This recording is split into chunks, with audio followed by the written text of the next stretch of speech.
Avery Monroe had always believed in neatness, in straight A's, sharp edges, and schedules that made sense.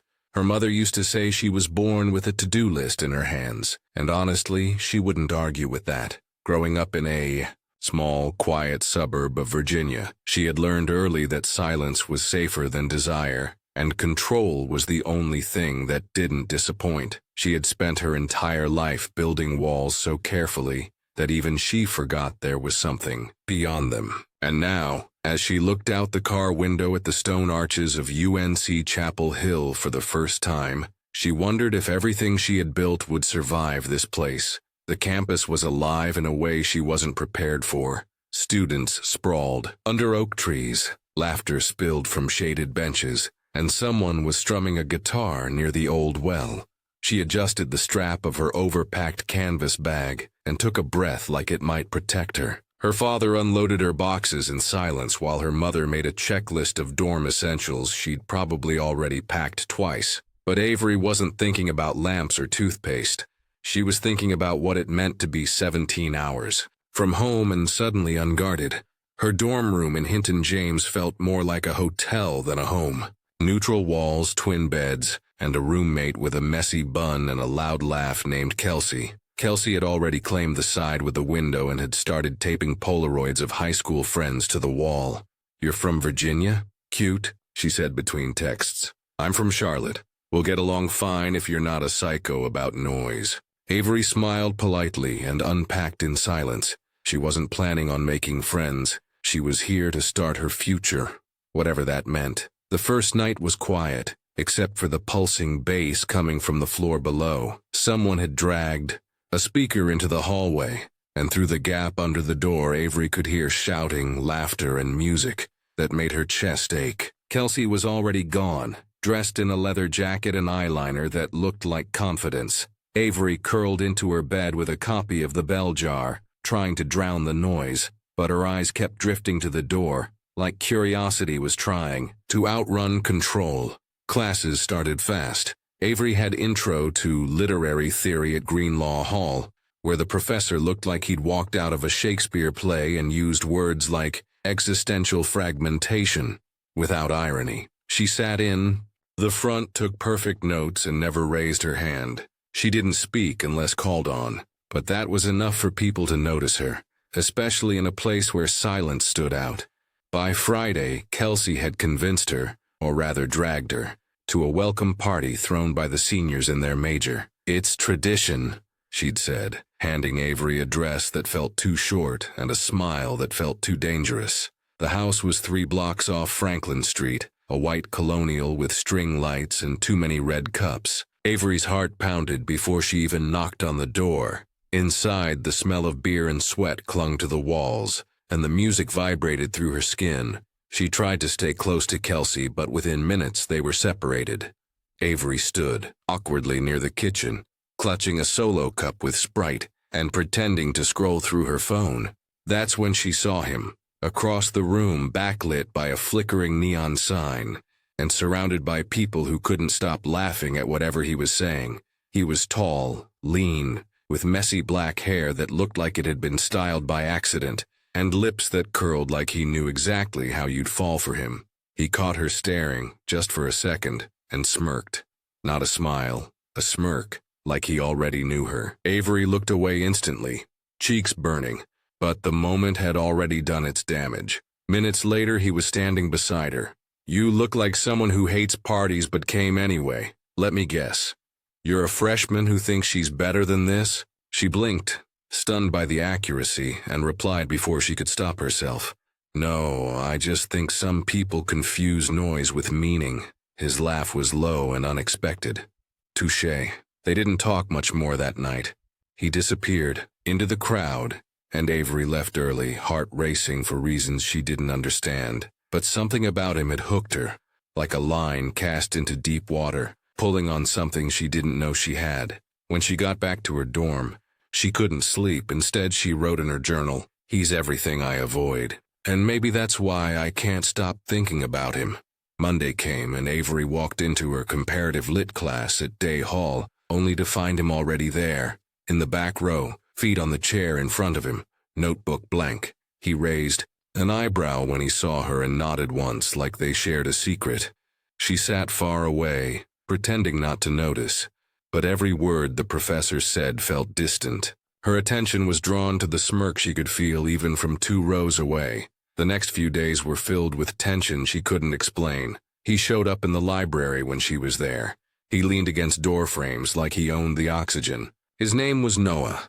She learned that from a girl whispering behind her in class. Noah Carter, she'd said. Total chaos, sleeps with everyone, never calls back. Gorgeous and emotionally unavailable. Your classic Chapel Hill disaster, Avery. Wasn't planning on getting involved. She had seen people like him before.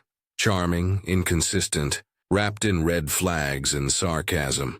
But Chapel Hill had a way of making even the most predictable mistakes feel brand new. She started choosing different study spots, walking slower, through the quad, listening for guitar strings she didn't want to hear.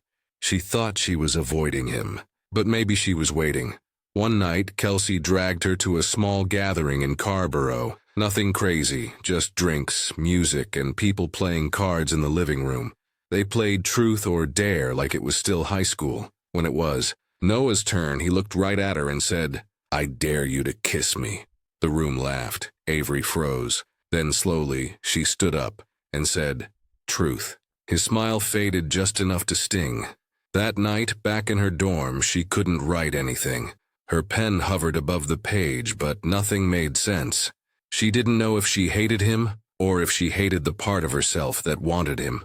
To try again. She closed the journal, turned off the light, and for the first time since arriving, cried quietly into her pillow. The next morning, she found him waiting outside her class. "You don't have to be scared of me," he said. "I already know you're smarter than me. That's kind of the point." She didn't reply, just walked past him with her heart pounding. But she didn't delete the memory either. They kept running into each other, at the pit, at the campus cafe near the basketball courts. Always unplanned, always intense. She started to expect him without realizing it. When he wasn't around, everything felt too quiet. When he was, she couldn't breathe. And then it rained. It poured on a Tuesday afternoon, the sky cracking open above Polk Place. She ran for cover under a narrow stone archway near South Building, and there he was, already waiting, soaked, grinning like the sky did it on purpose. "Of course," she whispered. "It's you." He didn't say anything, just held her gaze like he was reading a poem no one else could see. He didn't move. The rain kept dripping from his hair, down the curve of his jaw, into the collar of his black hoodie, but he stood there like it didn't matter. Avery pressed her back to the cold stone, clutching her books like armor. "You always appear at the wrong time," she said, half laughing, half nervous. He stepped closer. "Or maybe you always run at the wrong time." Her breath caught. No one had ever said something like that to her before. Not like they meant it. "I'm not running," she lied, voice barely louder than the rain. "Really?" he asked, tilting his head. "Because you've been avoiding me since the party, since the dare." She didn't answer, but her silence was loud. He leaned in, slowly, like testing the gravity between them. Their faces were inches apart. The rain softened into a hush around them. His lips parted slightly, just enough, but Avery turned her face at the last second. "Don't," she whispered. "I can't." He stepped back immediately. No anger, no pressure, just a nod. "Okay." That night, Avery sat on her dorm bed with her knees pulled to her chest. The window cracked open to let the scent of rain linger. She opened her journal, the one with the cracked spine and pages filled with safe ideas. Until now, for the first time, she didn't write poetry or plans. She wrote about him, about the way he looked at her like he wasn't afraid to see, about the way his voice felt like a song she used to know but forgot the lyrics to, about how terrifying it was to want someone who made her forget the rules. Over the next week, their paths kept crossing, and each time something softened. In the dining hall, she caught him watching her and smiled before realizing. In class, she quoted a line from a book, and he mouthed brilliant from the back row. At the campus library, he passed her a note. Instead of whispering, "You're the only person who makes silence feel loud." She kept it, folded it 4 times, hid it in her coat pocket. It happened on a Saturday. The sky was Carolina blue, the campus quiet except for the hum of distant lawnmowers and the buzz of late coffee orders. She found him sitting on the stone wall near the bell tower, sketching something in a notebook. "You're not even pretending to ignore me anymore," she teased. He looked up, smiled gently, and patted the space beside him. "I figured I'd let you decide." Avery sat. No plan. No armor, no reason. They talked for an hour about nothing and everything. Favorite lyrics, childhood fears, how they both hated their birthdays. She told him about how her mother once canceled her 10th birthday party because she got a B+. He told her about a brother he hadn't seen in 2 years. The air between them wasn't heavy, just full, like something important was happening and they both knew it. Then he touched her hand. Not grabbed. Not held. Just a brush of fingers across hers. She didn't pull away. "I think you're trouble," she said, watching his face. "I think you want trouble," he replied. And she did. Maybe not forever. Maybe just long enough to remember how it felt. She kissed him. There on the wall, with spring pollen in the air and the sun warm against their skin. It wasn't slow or perfect, just real. And it broke something in her. Because once she kissed him, she knew she couldn't pretend anymore. She pulled away. With a gasp, almost startled by herself. "I shouldn't have done that," she said. He just looked at her, patient, calm, but unreadable. "Then don't do it again," he said gently, not accusing. But the next day she avoided him. She skipped their shared class. Didn't reply to a single message. Even Kelsey noticed. "What's up with you? You look like someone who left her." "Soul on the sidewalk." Avery didn't answer. How could she explain that she was scared of something that hadn't even begun yet? But he didn't push. He waited. And when she finally replied, 1 sentence, 2 days later, "I'm sorry. I just don't know how to do this," he answered immediately. "We don't have to know, just don't disappear." So she didn't. That Friday night they met outside the student center. He wore the same hoodie, and she wore none of her old hesitations. They didn't talk much, just walked. Past Wilson Library, across the quad, through silent dorm courtyards. At one point he reached for her hand and she let him hold it. They began meeting in places no one else would notice. Behind Davis Library, on the rooftop of the Graham Memorial, in the empty music rooms on Sundays, where he played chords that matched her silence. It wasn't a relationship, not in the way people defined it. It was theirs. Noah wasn't what she expected. He listened. He asked questions. He once showed up with a book of poetry and said, "I thought of you on page 46. He never told her what was on that page. He let her read it herself. It was a line by Rilke. "Let everything happen to you, beauty and terror. Just keep going.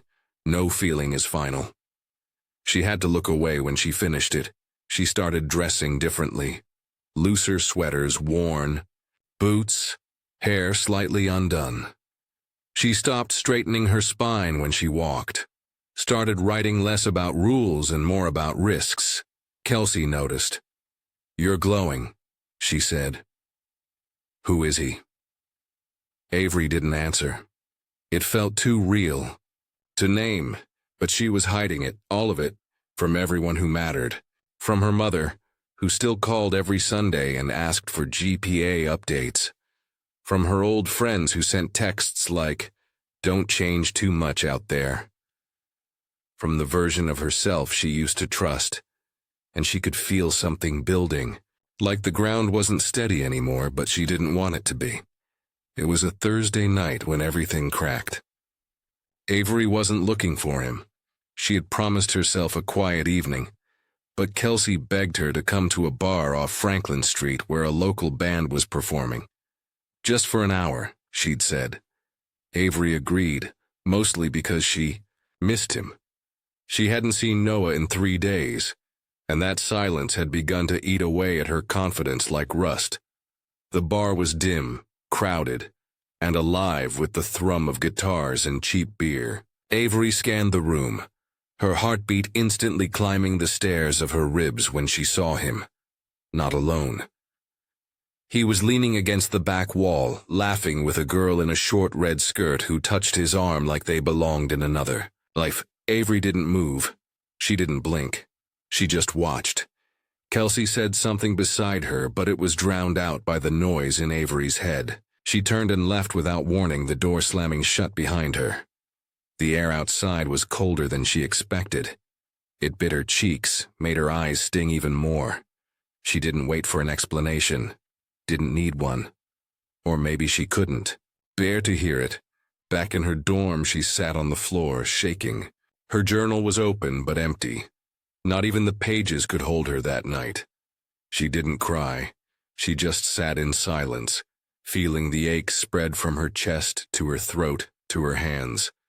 She had trusted something unspoken, and now it felt broken without ever having a name. The next day, Noah waited outside her lecture hall. She saw him from a distance and walked the other way, but he didn't give up. He left notes in her mailbox. "Please talk to me. It wasn't what you think. She means nothing." She tore them up, but kept the last one. Because it felt like something she'd always wanted to hear, even if she wasn't ready to believe it. On Saturday night, Kelsey dragged her to the pit again. "You can't disappear into your own life, Ave. Not when it's finally starting to mean something." Avery sat on the edge of the courtyard steps, hoodie pulled tight around her, when she heard the mic feedback. Music. A guitar. A voice she'd memorized. Noah was performing. Alone. Not his usual loud, chaotic band. Just him, an acoustic guitar, and silence. The crowd leaned in as his fingers moved, and then he sang. Not perfectly, but raw. And the lyrics were hers. Words she recognized from old journal pages, from things she thought she'd kept to herself. Her entire body froze. "You don't say much, but your eyes write novels. You don't trust much, but you still look back. If I broke you before we began, let me build what I never knew I could." Tears burned behind her eyes, but she didn't let them fall. When the song ended, people clapped softly, confused by the vulnerability. Noah looked straight at her. He didn't smile, just waited. She stood up and walked away. Not because she didn't feel something, but because she felt everything. Later that night, she found him sitting on the bench near the bell tower, same place as their first kiss. She didn't say anything. Just sat. He looked at her, eyes rimmed with exhaustion and something like fear. "I didn't kiss her. She used to mean something a long time ago, but not now. Not since you." His voice cracked. He wasn't pretending. Avery nodded slowly. "I'm not good at this," she admitted. Not the forgiving part, not the falling part either. He reached for her hand again, and this time she didn't pull away. "Then let's not name it. Let's just try." From that night forward, something changed. They stopped hiding. They started sharing more, late-night walks, coffee at Epilogue Cafe, photos of each other's favorite books. She introduced him to Sylvia Plath. He introduced her to Bon Iver. It wasn't perfect, but it was real. They took a trip with a group of friends to Jordan Lake. Just a day, just to breathe. But Avery and Noah broke away from the crowd, found a quiet patch of sand beneath a willow. The sun was beginning to set, casting everything in gold. They lay side by side on a blanket, not touching, not speaking, just watching the sky. "I used to think I was incapable of staying," Noah said softly. "Like there was something broken in me that always made me run first." Avery turned, her head toward him. "And now?" He looked at her with something different, something fragile. Now I just want something worth staying for." She leaned in, kissed him gently, slowly, like they had all the time in the world. And for the first time, it didn't feel rushed. It felt chosen. They made love that evening with the lake beside them and the wind in the trees, like the whole world was holding its breath. It wasn't dramatic or messy or painful. It was quiet, honest, and full of pauses, like the space between heartbeats. Afterward, Avery curled into his chest and listened to his breathing. She didn't say anything. She didn't need to. She just felt it. The beginning of something she didn't know how to name. And Noah? He didn't promise forever, but he promised the next morning. And sometimes that was enough. Avery had never been addicted to a person before, but Noah, he was like a storm that rearranged everything inside her, then left behind the silence to remind her it was real.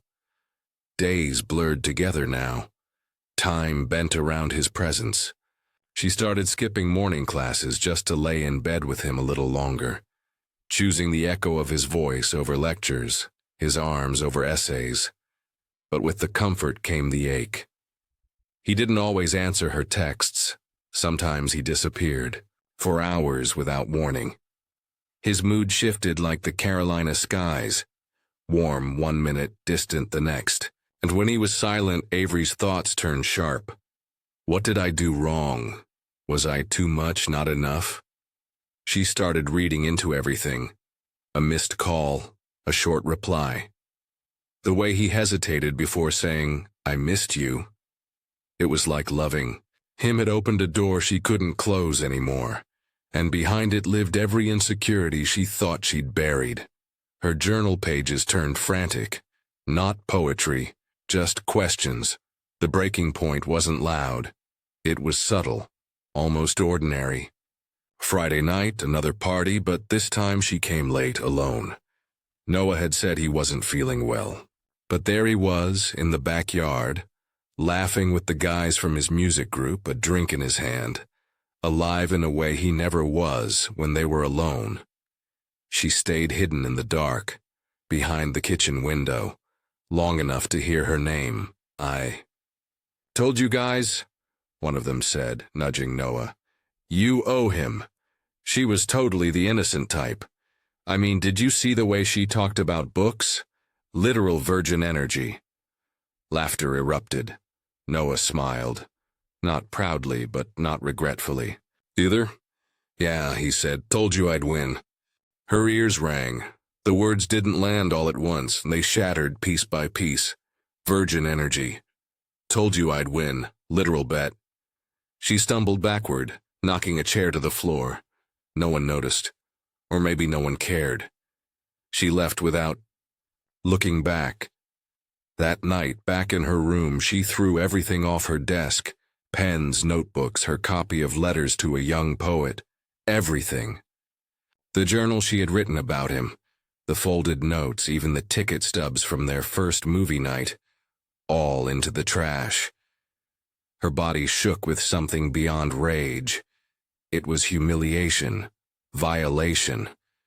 A slow-burning betrayal that didn't just hurt. It hollowed. She tried to scream, but nothing came out. Her lungs refused her. Her voice collapsed.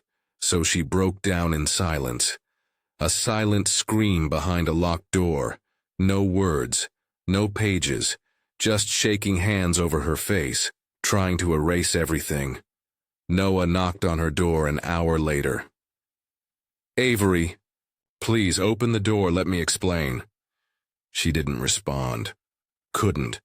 His voice was muffled by the thickness of betrayal in her ears. He kept talking. Soft, panicked, full of sorries that weren't enough. Finally he whispered, "I didn't mean to fall in love with you." She threw the door open. Her eyes were fire. "You didn't mean to fall in love?" Her voice cracked. "But you meant to fuck me. You meant to guess I was a virgin. You meant to brag about it like I was a prize, a punchline, a joke." Noah looked broken. But that didn't matter. She was more broken. She stepped back, away from him, like he was something that could burn through her skin. You didn't just lie, you planned it. You watched me, you waited, and I let you. Her voice dropped into a whisper. I let you. He reached for her, eyes wet, mouth trembling, but she flinched. Don't touch me. Don't even breathe near me.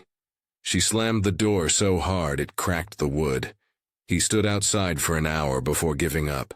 She didn't move, just sat on the floor, breathing in shallow bursts, trying not to drown in herself. For days she didn't eat, didn't sleep, avoided everyone, skipped every class. Her professors sent emails. Kelsey knocked, left notes, texted 100 times. Avery responded to none of it. She didn't want comfort. She wanted to disappear, to burn the version of herself that once believed in people like him. One morning her mom called. She didn't answer. Then the second time and the third, she finally picked up. Her mother's voice was bright, hopeful.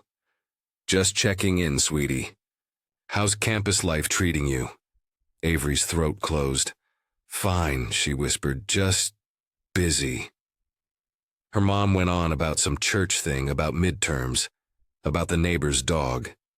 Avery hung up in the middle of it and burst into tears. That was when she knew. Something inside her had truly changed, not just broken, shifted, like a bone that didn't heal quite right.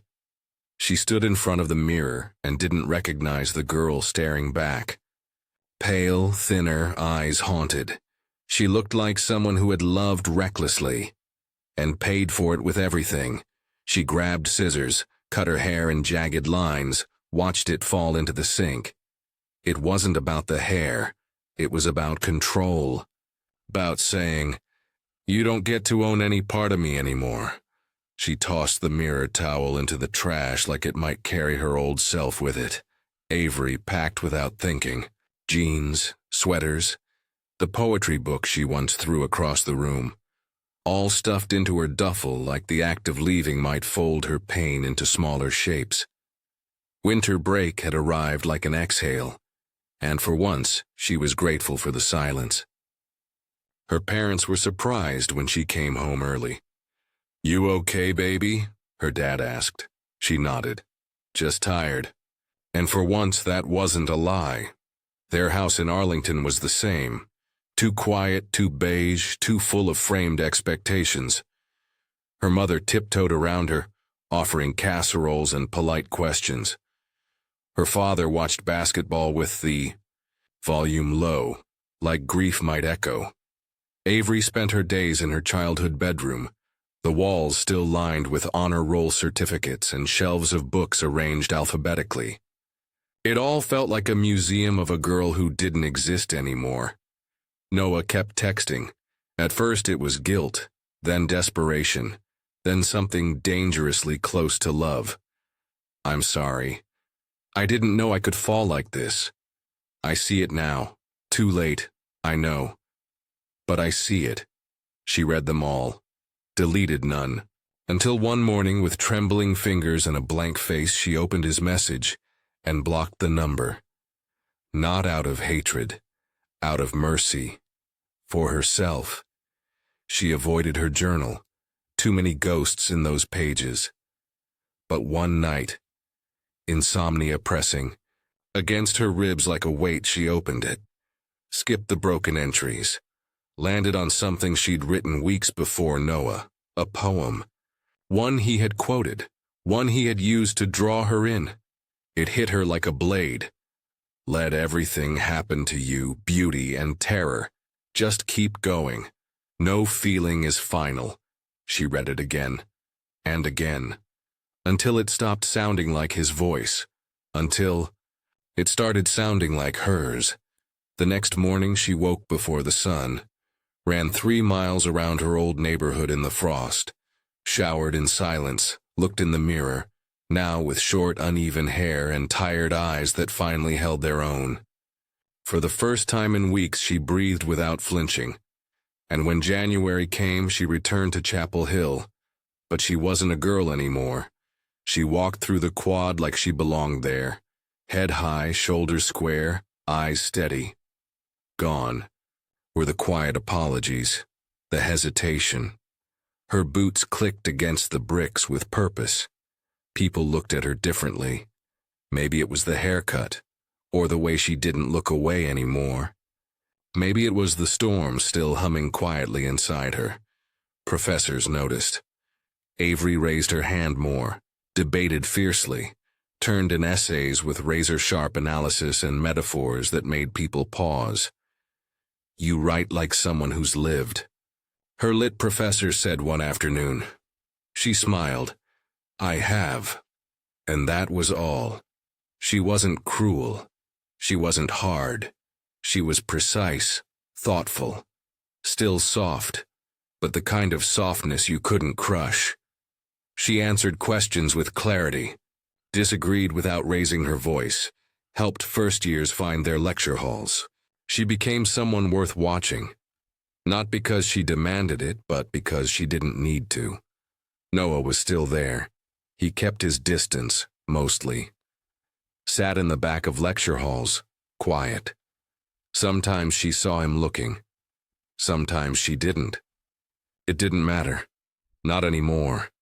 He had held her heart once and dropped it like it was too heavy, but Avery had picked it back up, piece by piece, and she didn't glue it together the same way. She let the cracks show, made space for the pain, built a woman from the wreckage of a girl who thought she could change someone who didn't want to be changed.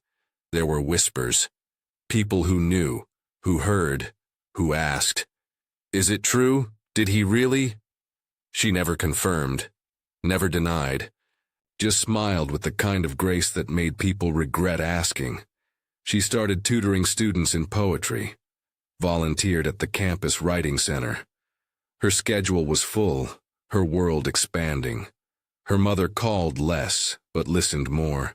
Her dad sent her a notebook with her name engraved on the cover.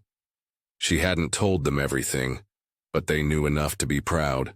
Sometimes alone in her dorm, she'd hear a song on the radio, something with the same chord progression he used. To play like in her chest would tighten, but it didn't shatter her anymore, just reminded her of who she'd been, and who she refused to be again. Her grades soared, Dean's List, published poem in the campus literary magazine, recommendation letter from her professor with the words, "Resilience and brilliance" underlined. She didn't feel like she was pretending anymore. She didn't need to prove she was over it. She just needed to keep becoming who she already was. The flyers went up across campus 3 days before the event. White background, black serif letters, no pictures. Just a title, "I Thought of You on Page 46, a talk by Avery Monroe." No one knew exactly what it meant, but everyone knew what it might mean. By that night, group chats buzzed with speculation. She's gonna expose him. Finally. Or maybe it's just another performance of victimhood. But no one dared not show up. The auditorium in the student union filled within 15 minutes of the doors opening. There were professors, TAs, athletes, quiet girls from dorms no one remembered, and the entire editorial staff of the campus. Newspaper. A few people sat with smirks on their faces, already sharpening their jokes.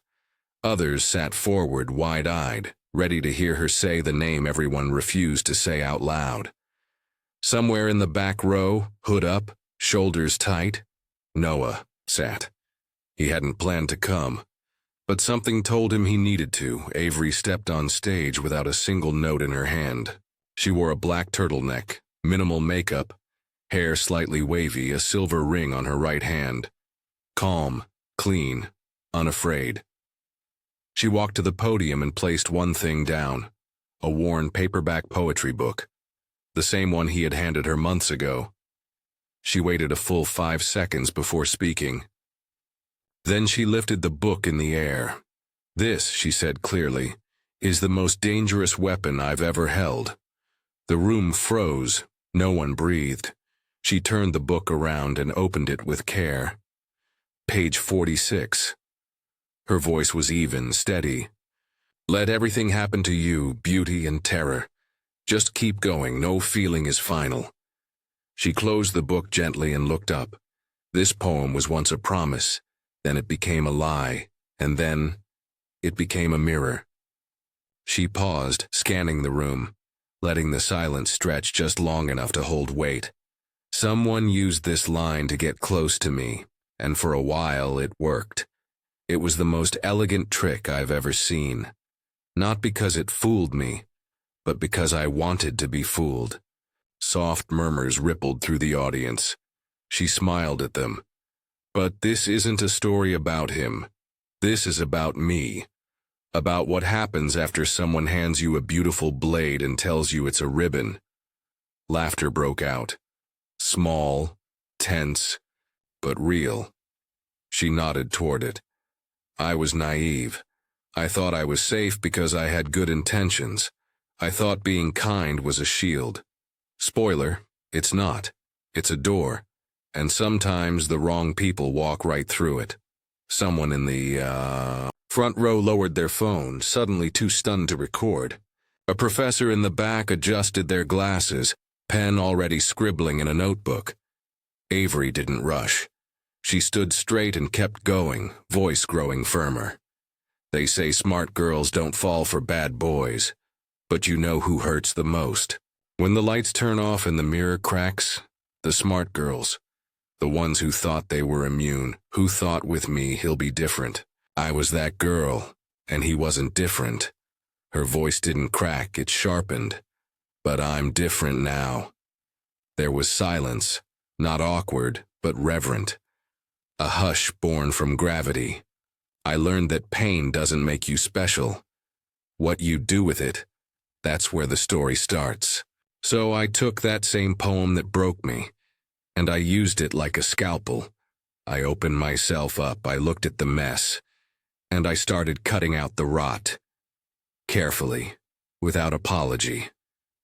Laughter again, this time louder, freer. She smiled, a soft, knowing smile that could only belong to someone who had bled and built at the same time. I didn't get revenge. I didn't burn his stuff. I didn't post screenshots. I grew. And that's the scariest thing a person can do, especially when everyone expects you to stay small. She scanned the crowd. Her gaze moved like a current, steady and slow. But inside she was looking for him. And then she saw him, hidden in the shadows of the sixth row from the back, barely visible but unmistakable. Their eyes met, for less than a second, but it stretched into infinity. She didn't flinch, didn't look away. Just let the moment pass like a breeze through a closed window. You don't have to forgive the people who failed to love you, she said, voice quieter now. But you can thank them. Because eventually they help you love yourself better. She ended with a soft nod and stepped back from the mic. There was no dramatic bow, no tearful breakdown, just stillness, and then a roar of applause. It started hesitant, then grew, then erupted. People stood, clapped, cheered, even the skeptics. Even the professors, even the ones who came for blood. She stood there, breathing it in, not smiling wide. Just enough. Just enough to say, I made it out. After the applause faded and the crowd emptied the room, Avery stood in the quiet of the backstage hallway, staring at her own reflection in the glass exit door. Her hands were still warm from the microphone, her heartbeat steady. She hadn't cried. She hadn't needed to. She had spoken her truth, not to wound, but to walk free. That was more than enough. Over the next week, the entire campus seemed to shift. Professors stopped her in hallways with words like brilliant, grounded, and essential.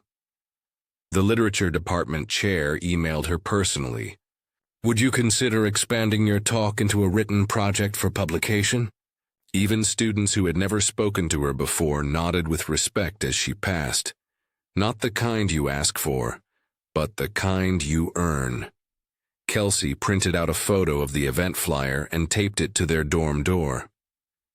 "You're a legend now," she said, grinning. Avery rolled her eyes, but a smile tugged at the corner of her mouth. She didn't feel legendary. She felt aligned, like her voice finally matched the woman she was becoming. She still went to some parties, not for the noise or the chaos, but for the reminder that she wasn't hiding. She never stayed long, just enough to sip something light, laugh politely, and slip out before the lights got too low or the music too loud.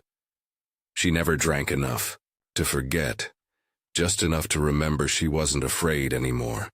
One night, she stood near the kitchen of a campus house filled with music and people she barely knew. She wore a soft sweater tucked into high-waisted jeans, her hair loose, her eyes alert. She wasn't trying to impress anyone, and maybe that was why she did. A guy approached. Clean smile, clear voice. He looked familiar. "Hey," he said, shifting his drink from one hand to the other. "I think we had lit and ethics together last semester, and I saw your talk, the one about page 46. It stuck with me." She tilted, her head intrigued but calm. "Yeah? What part?" He smiled, sincere. "The ribbon that turned out to be a blade. That hit." She chuckled lightly, nodding once. "Yeah, that hit me too." And then, the shift. A sudden shove, not violent, but firm. The guy stumbled back, confused. Avery blinked as Noah stepped into view, jaw tight, chest rising fast. "What the hell are you doing?" He snapped at the guy. "Step away from her." Avery stepped between them instinctively. "Noah," she said sharply, her tone clean, firm, almost maternal. "What is this?" Noah looked at her, wounded and wild, like he hadn't planned any of this. "You were letting him flirt with you?" His voice was low, desperate. "You just stood there laughing like that?" She raised an eyebrow. "Laughing like what, exactly?" He didn't answer. She continued. "He came up to me. He quoted my words. He was being respectful." "Why is that your business?" Noah's shoulders dropped, his hands slightly raised. "I'm sorry, I've been trying to reach you. You blocked me everywhere. I didn't know how else to. I thought maybe you were trying to make me jealous. I thought this was for me." She looked at him like he was a memory she no longer feared. "Do you really think I've been living my life just to affect you?" He winced. She stepped closer, her voice lower now. "You say I blocked you. But look at us, Noah. Am I blocking you now? Am I screaming, running? No, I'm right here." He searched her face for something. A crack, an invitation, anything. "Then what are we doing right now?" She paused, then turned to leave. As she stepped out into the cooler air beyond the porch, she looked back one last time, her voice soft but razor sharp. "You've been unblocked for a while, Noah, but you've been too desperate and scared to notice." Then she walked away. Avery hadn't planned to fall in love again, and she didn't. But over the following weeks, she noticed something odd. No one flirted with her anymore. The party boys looked elsewhere. The thoughtful ones, the ones she might have once called safe, stayed polite, distant. It was like the drama of that one night had spread across campus like fog, the kind that made you slow down, unsure of what you were walking into. She wasn't angry, just aware. Her reputation had morphed into a paradox: strong, smart, intimidating. People respected her, sure, admired her even.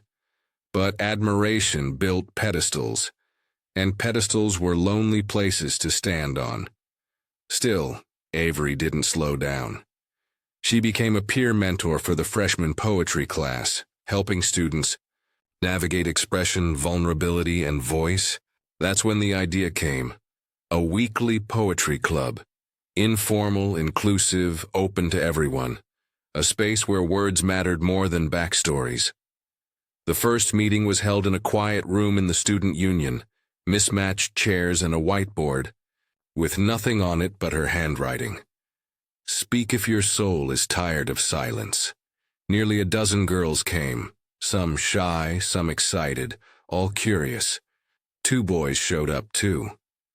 But when Noah walked in 15 minutes late with a black notebook in hand, they both muttered something about the bathroom and never returned. No one else left. And that was enough.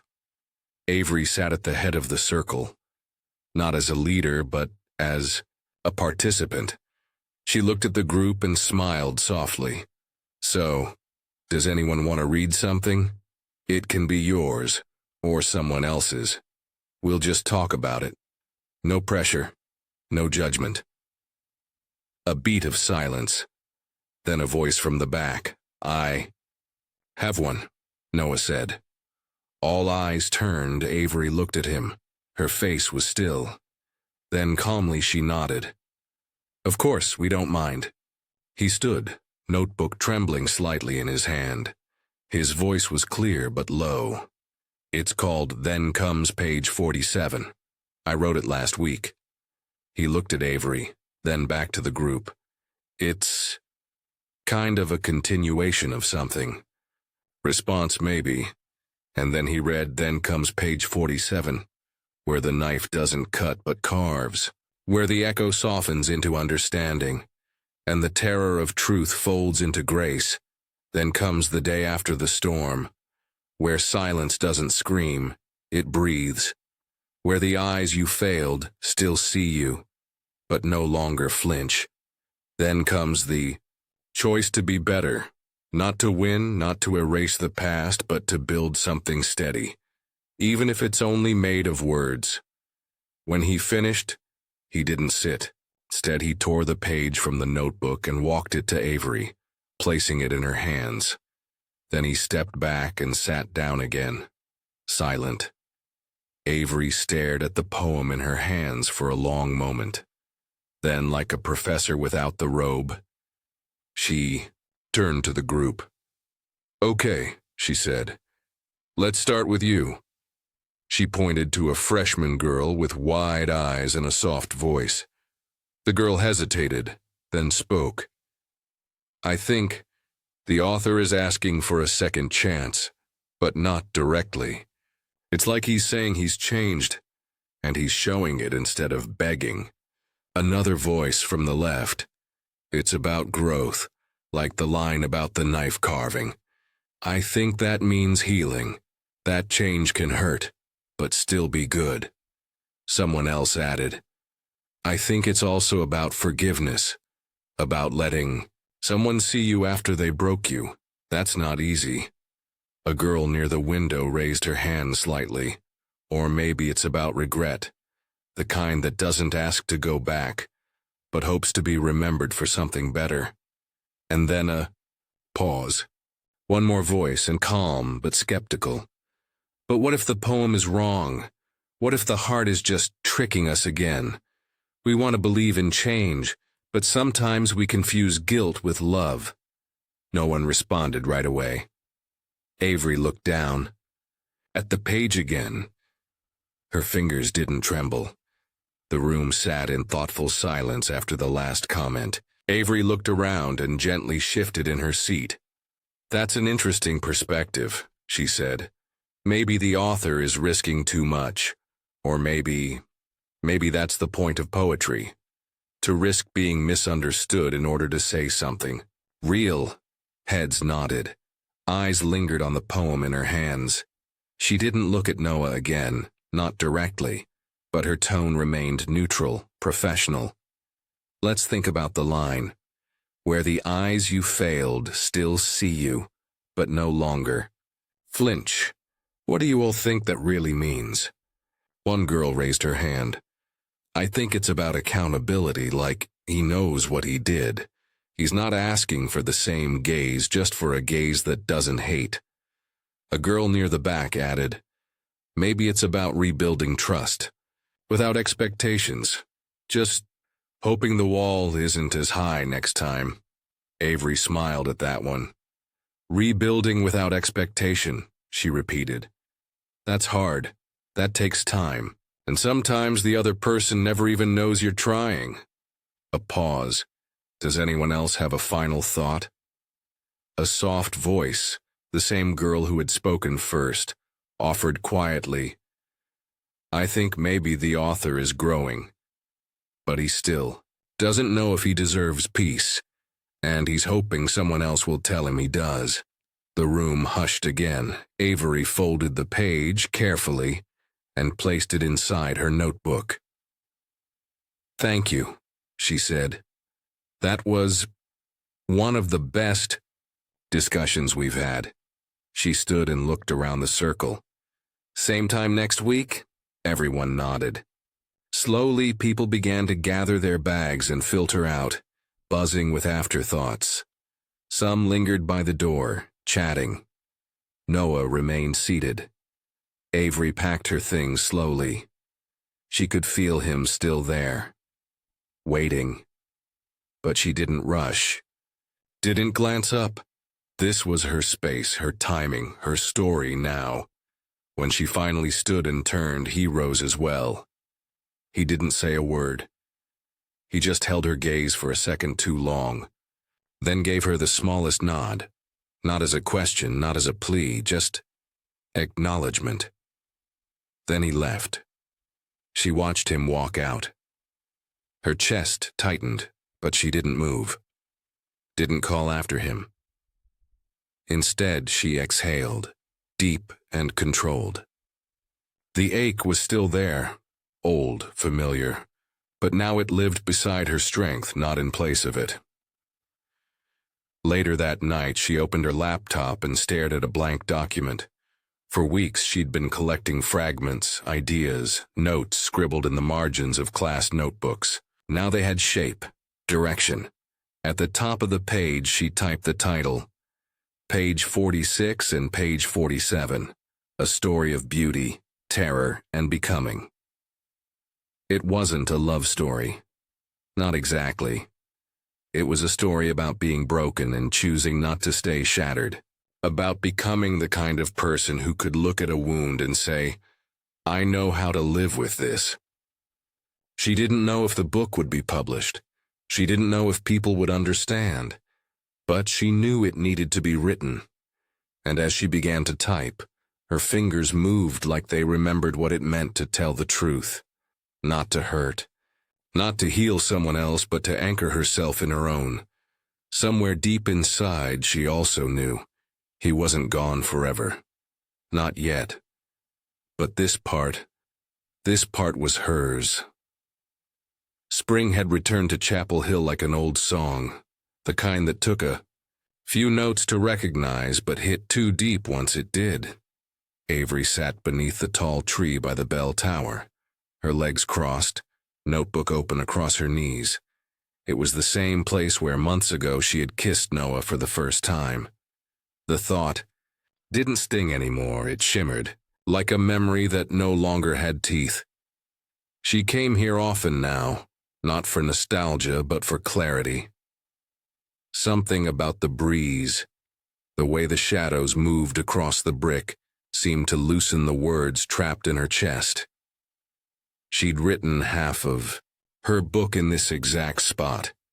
Sometimes she wondered if admitting that would make her sound obsessive, or maybe just honest. The pages of her notebook fluttered in the wind, a pen resting between them like a heartbeat on pause. She scribbled a line quickly, something about how places remember us, even when people try to forget. And then, she felt it, that unmistakable presence. Without looking, she knew.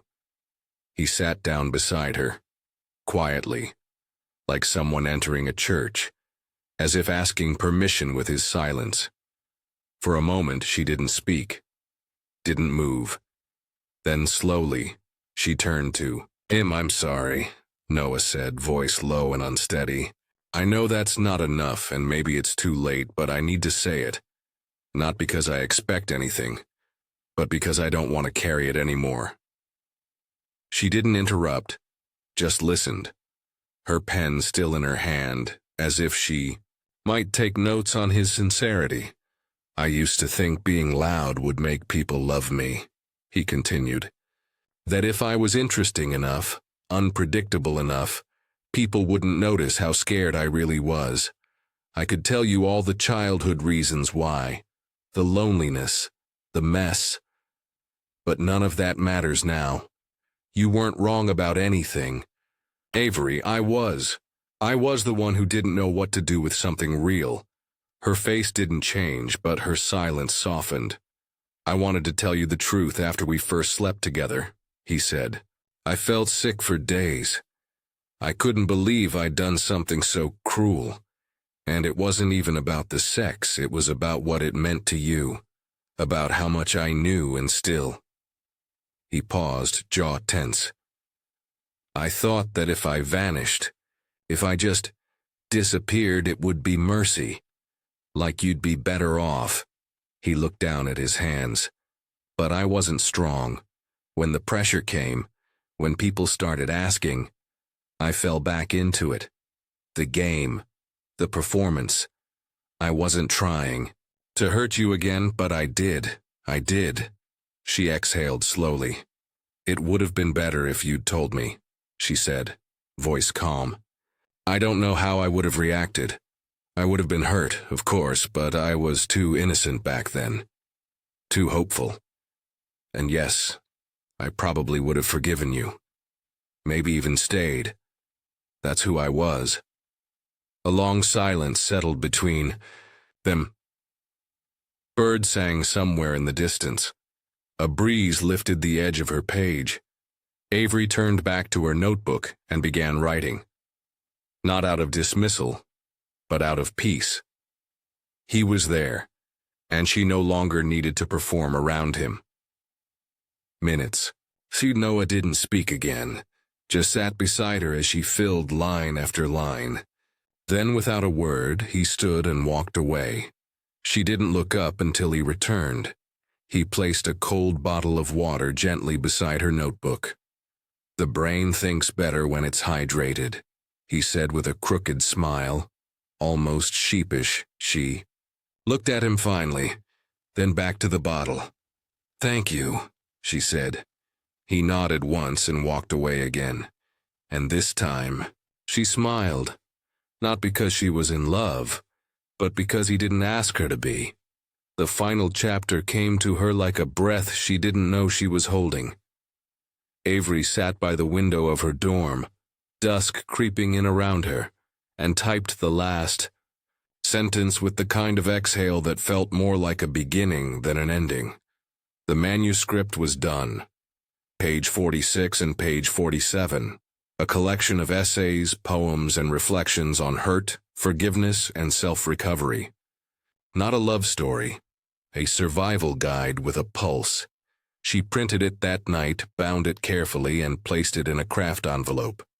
The next morning she slid it across the desk to Professor Hallberg, who had mentored her since her first semester.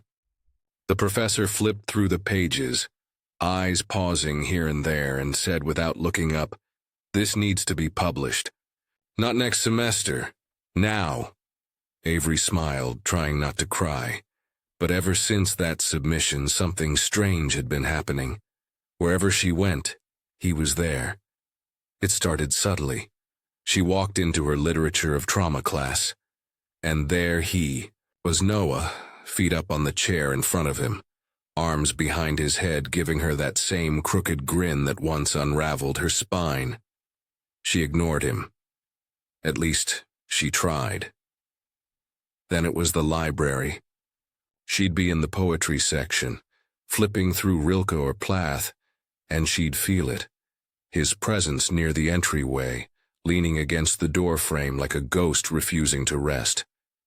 He never approached, just watched, like she was art. In the hallway once, he passed close enough for his pinky to brush the side of her hand, a tiny spark. He didn't say anything, just kept walking, no backward glance, no apology. Just that single moment, it kept happening. Once at the cafe, once by the quad, once even in her dream. And then, one day, she found him at her spot. He sat beneath the tree by the bell tower, legs stretched out, notebook open, as if it had always belonged to him. Avery didn't hesitate. She walked straight over, stood in front of him, arms crossed. "What is this?" she asked. "Some new game?" He looked up, squinting into the sunlight. "Game?" She smiled despite herself. "You show up in every room I enter. You stalk me from across libraries. You brushed my hand in the hallway, and now you're here. This was my place." He tilted his head. "Is it a crime to sit under a tree?" "Noah," she warned, already exasperated. He closed his notebook and patted the grass beside him. "Sit down, Avery." Against her better judgment, she did. He watched her for a moment, then asked quietly, "Are you afraid of me?" She raised a brow. "No, never was." He nodded. "Good, because if you can rise from everything I put you through, then I can rise too. If you forgave me, then I can live with that. If you're not afraid of me, then I'm not afraid of your love either." She looked away. "I loved you. Once. But now it's just a memory. A shadow of something that almost was." Noah leaned forward, eyes soft. "Love never dies, it bears all things, believes all things." She turned back surprised. "You quoting the Bible now?" "My parents are Methodists. I grew up hearing verses whether I wanted to or not." He smirked. She laughed lightly. "That's about agape love, Noah, God's love. Not this mess we've been." He nodded. "Maybe. But whatever love exists, eros, agape, storge, philia, they all come from the same place. And I think, in the end, real love always forgives. And it doesn't die." She didn't respond. Her silence said more than words could. So he grinned. "Come on, that was a good one. Admit it, you lost that round." She smiled finally. "I'll admit it was clever." He stood, dusted off his jeans, and pulled a small card from his pocket. "Dinner, Friday 7. Melly's, Bistro." She blinked. "And what's this, a trap?" He smirked.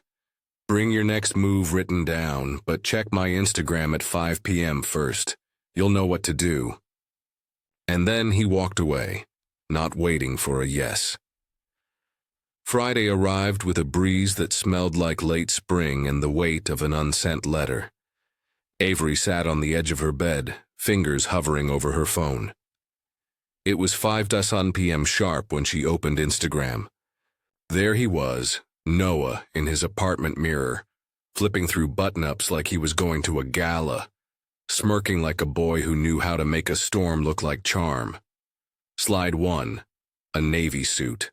Slide 2, black shirt, no tie. Slide 3, a wine red blazer with the caption, "Too dramatic." She didn't even smile. She was too busy trying to slow her pulse. Then came the last story, just the clock emoji, and the words, "Write me a poem tonight." Noah always knew how to use words like they were whispers against skin. She stared at the screen, then stood. No, she didn't know if she was still in love. But she knew one thing. Tonight would end something. Whether it would end the story or start a new one, she had no idea. But she was done drifting between maybes. It was time to look the past in the eyes and either kiss it or bury it. She put on the dark green dress. Not sexy, not dramatic. Simple, strong, her. She tied her hair half up, left her eyes unlined, and wore no perfume. She wasn't dressing for seduction. She was dressing for truth. But the poem, that needed to be sharper than anything she'd worn. She sat down, tore a page from the back of her notebook, and wrote the title at the top. Period. line 48. He was already at the table when she arrived. Melly's bistro glowed with gold light and soft jazz. Noah stood when he saw her, eyes wide, breath catching in his throat. "You look like a poem," he said. She didn't reply. Not because she didn't like the compliment, but because she did, and that made it dangerous. He pulled her chair back, waited until she was seated, then sat across from her. They talked, light things, safe things. He ordered the wine, the appetizer, the main course. No questions, just quiet confidence. She appreciated that. At least he remembered this much, how to lead when it mattered. They ate. They drank. They laughed a little, once. Not everything had to be tragic, but when the dessert came, she didn't touch it. Instead, she reached into her clutch and unfolded the small torn page. "Noah," she said softly, "thank you for the dinner." She stood. He looked up, confused, then afraid. She placed the poem on his plate like a truth he couldn't escape. "I think this answers your request," she said, voice calm. Then she turned and walked away. He didn't call her name, not immediately. He stared at the paper, hands, trembling now and red. Love can die like a tree cut too deep and left to dry by a river that moved on. But sometimes the river turns back, sometimes a hand builds a new stream, and the tree, still roots in memory, decides to live again, not because it must, but because someone believed it could. When he reached the last line, his heart stopped, then raced. His chair scraped back with a screech. He tossed a few bills on the table, didn't even check the amount, and ran, out the door, into the street. Through the spring air, thick with the scent of flowers and chance. He had no idea where she was going, but he knew he had to find her. Noah burst through the front doors of Melly's bistro like a man chasing down a heartbeat. He bounded down the front steps too fast, skipping the last three entirely. His shoes slapped against the pavement with panic. At the sidewalk, he paused, chest heaving, eyes darting left and right. Where the hell did she go? It hadn't even been a full minute. He ran a hand through his hair, heart pounding. She couldn't have vanished. She wasn't a ghost, but God. Sometimes she moved like one. For a moment, he thought he'd lost her again. And then, her voice. Noah. Soft. Measured, tethered to the earth like a thread in the wind. He turned. There she was, sitting calmly on the edge of the low brick planter that circled the garden in front of the restaurant. Her heels dangling, hands clasped around her knees, watching him like she already knew the ending of the story. He blinked, stunned. "You were right there," she smiled. "You need to start looking sideways more often. Intensity's good. Constant intensity. Dangerous." He let out a breath and walked toward her, slower now, like approaching something sacred. He stopped just in front of her, gaze lowered. "You cause it," he said. She tilted her head. "Cause what?" "This." He gestured to himself, hand over his chest. "You flipped my life inside out. Since the day I met you, it's been heaven and hell over and over. I opened my heart trying to win a game. A dumb, ugly game from a version of myself I don't even recognize anymore." She didn't interrupt, just watched. "I used your favorite poems like weapons," he continued, "because I didn't have real ones of my own. And the universe, or karma, or Newton, whatever, gave it all back. I fell, hard. And when I hit the ground, I didn't even have the decency to stay honest. I hid, I lied. I broke what I was trying to become." He stepped closer. "But then I got sick. Not physically, just sick of the pain, sick of myself. I cried for the first time since I was 10. I hated. I raged. I nearly went insane. And now I just want to try something I never have before. What's that? She asked. Love. Like actually love. She swallowed hard but didn't flinch. I think relationships, he said, slower now, are like two people walking the same direction. Even if they're on opposite sides of the road, they'll meet eventually, if they're going the same way. But if they're facing different routes, it doesn't matter how close they were. It's not a relationship. That's what I was doing in the beginning. I was walking the other way. His voice cracked just a little. And I lost so much road, so much time. I can't go back and fix it. But I still think we could go somewhere. New together. Different towns, different pages. He held out his hand, palm up, open. Would you let me hold your hand now? She looked at it, then at him, and placed her hand inside his. The next day felt like waking up in someone else's life, or maybe just a better version of her own. Avery's phone buzzed early with a simple message. Morning.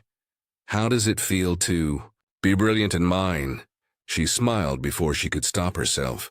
She didn't respond right away, just stared at it for a minute like tasting the sweetness before taking another bite. They met later for coffee, sat too close on the bench, his knee always bumping hers like he couldn't believe they were allowed to touch now. They didn't rush, they didn't plan, they just existed in sync, with quiet joy. That semester something shifted. Noah finally graduated. It had taken longer than expected. He'd dropped classes, restarted majors, gotten lost more than once. But he crossed that stage with pride. And Avery was there, in the third row, clapping with her whole heart. For Christmas, he took her to meet his parents in Asheville. His mom hugged her like they'd known each other in another life. His dad made awkward jokes and overcooked ham, but they both watched Avery with grateful eyes, like maybe she had saved a part of their son they'd long stopped praying for. For New Year's, he went to her parents' house. That was harder. Her father shook his hand too firmly. Her mother looked him up and down like a defense attorney measuring a witness. But Noah had prepared, asked Avery 100 questions beforehand.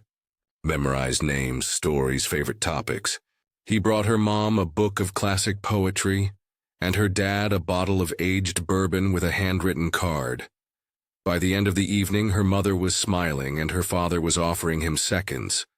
On the drive back to Chapel Hill, snow in the ditches, and fog on the windows, they talked about the future, not in declarations but in ideas. He had 2 job offers, one in Richmond, one in Durham. She had a publishing contract and a campus event tour lined up for the spring. Do you think we're a tragedy that got lucky? She asked. He shook his head, fingers laced with hers. I think we were a disaster that decided to rebuild, she laughed softly. It still feels weird, all of it, I mean. What girl believes she can fix the broken boy with a guitar and a bad reputation? You, he said, smiling. But you shouldn't have to. She nodded. Exactly. That's, the thing. I could have changed you, maybe I even did, but it cost me so much, so many cuts, so many nights crying into a pillow that smelled like you. He kissed the back of her hand. I know, and I'm sorry, I really am. She stared out the window. No girl should believe that love means saving someone.